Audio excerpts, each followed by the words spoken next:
Hello and welcome to my channel. I'm Ashley and this is Calligraphy Chat. I will talk about the process of publishing my book, which has been out for a bit. So I wrote Love Ache ages ago, published it through Amazon, then took it down. I did that I think a couple of times. I also previously published it under my real name and then changed my mind later and now go by a slight pseudonym. This makes me feel slightly more comfortable as I work in a real-life job that is sort of public. Anyway, this go around, I officially published it and I have been working harder than I used to on getting the book out there and around for people to see. I did the process of formatting it on Pressbooks. I would just like to say I had never heard of Pressbooks outside of Google. Literally all the self-publishing videos I used to watch did not mention Pressbooks. I loved how easy it was to use and how easy it was to format the whole book through their website. If I had a question, I could actually find the answer in the FAQ, and getting the EPUB and the MOBI formats was cheap compared to other places I saw. I have it listed on Barnes & Noble, Scribd, and now Gumroad. I was working on Kobo, but the website was being glitchy, so I never got it up. I will try again another time. I also have it up on Google Books as well, but since it is currently Black Friday at the time of this recording, I couldn't figure out how to put it on sale. They wanted an Excel document of some sort, and that just seemed like too many steps for me. So anyway, the collection is out there. I am actually rather proud of myself for getting it out there, even though it has taken years just to see it. I don't think I will print it, even though I'm on the fence about that with my next chapbook. So my next chapbook will be focusing on couplets in different formats and shapes. It started out being called The Lunch Couple. I was going to be one of those amazing writers that wrote a book completely in poetry, and I just did not have the zing for that story. I can't remember off the top of my head if the story is still included as a poem, but if not, I will probably post it eventually. Now that I have one book out, this second book I think will have a smoother transition to being published, and I am even considering printing it using an indie publisher for print on demand.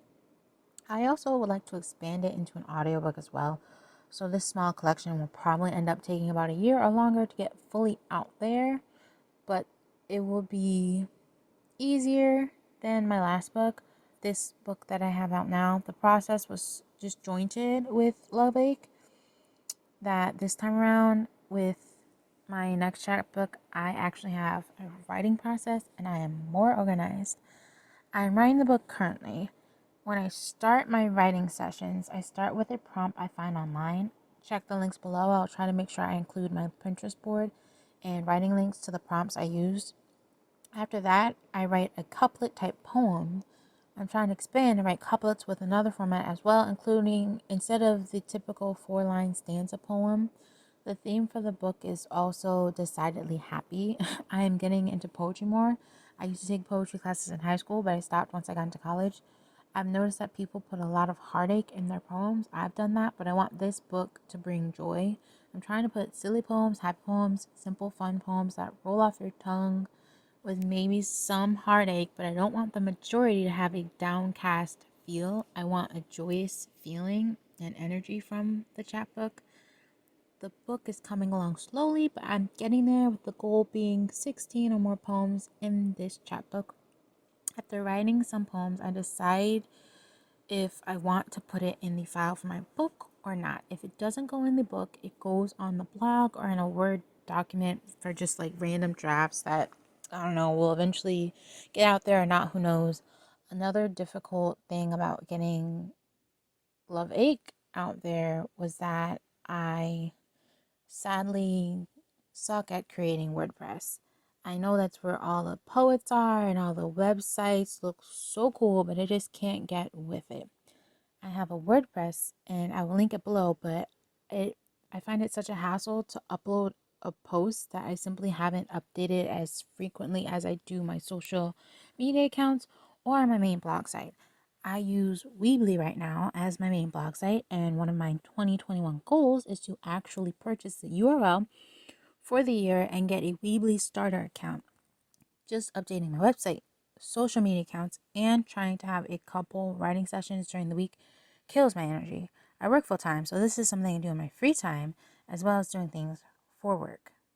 Now, because I am not a robot, I enjoy doing other things with my blog, like calligraphy and bookish content too. And I wanted to write more without as much restraint on only posting poems. So you'll see that if you decide to visit my Weebly, I kind of spread myself out slightly. So I have my main account, and then I have everything else that's other interests in a separate account. It's called Ashley Caden After Dark, formerly Ashley Rocks. I just changed the name like the day before I'm recording this.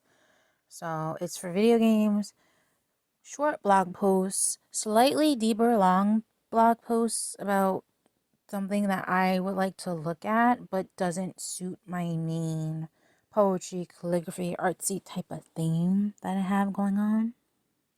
So there's that. I got sidetracked. So also for my next book, I'm planning on hiring an actual artist.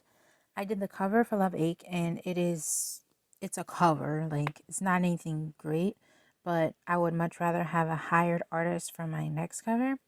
I don't know if I will include artwork in the book as some poets do, but I know for a fact I will be paying for that cover.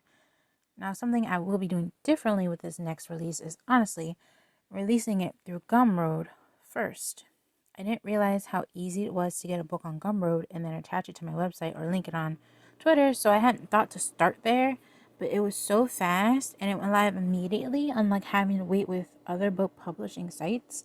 So I will probably start there next time and slowly expand out if I feel the need to have it on other platforms. I will be using pressbooks again just because it is so easy to set up, and you pay a one-time fee for a book and can revise it endlessly if needed, and you can export it as an EPUB or MOBI just for $20. It's super cheap. So I really suggest anyone do that. So my process for this book, for Love Ache, was writing it, uploading it, deleting it, and then when I found pressbooks, finally formatting it the way that I really, really wanted, paying for the EPUB and MOBI, and then using that EPUB and MOBI files to spread it to different sites. So I used Draft2Digital, which is how I got it on Scribd. I personally uploaded it to Barnes & Noble myself using Barnes & Noble Press with the EPUB file. And I uploaded the EPUB file to Google Play using the Play Partner as well. And it was so simple. The only lag was, it takes a few days to have it be live and published. Well, maybe less than a few days, but it's not up right away. It takes a bit. Google took the longest, I believe.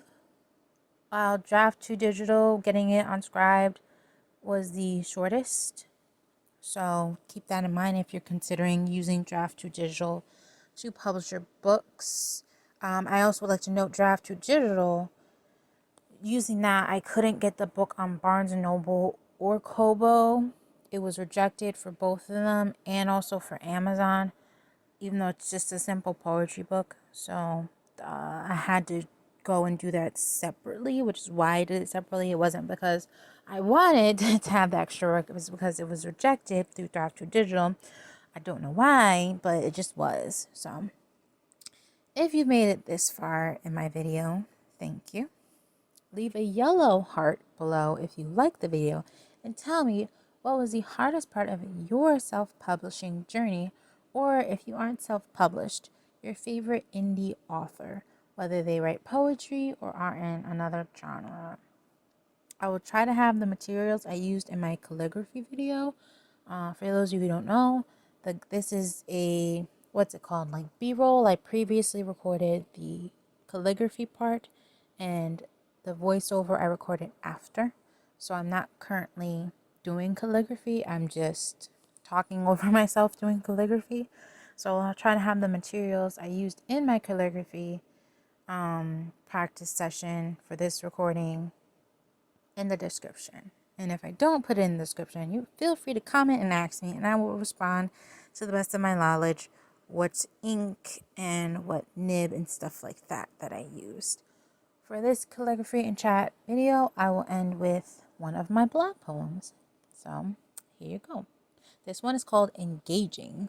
And the reason I picked it is because I like to do word poems that have, I do word poems where I define the word without saying the word. So this is called Engaging. So here you go. People always ask, what does it mean to be charming? I guess it's the pearly whites with the delightful grin. People also ask, what does it mean to be attractive? I wouldn't know, but the magazines point to beach bodies and pretty hobbies. People often ask, what does it mean to be appealing?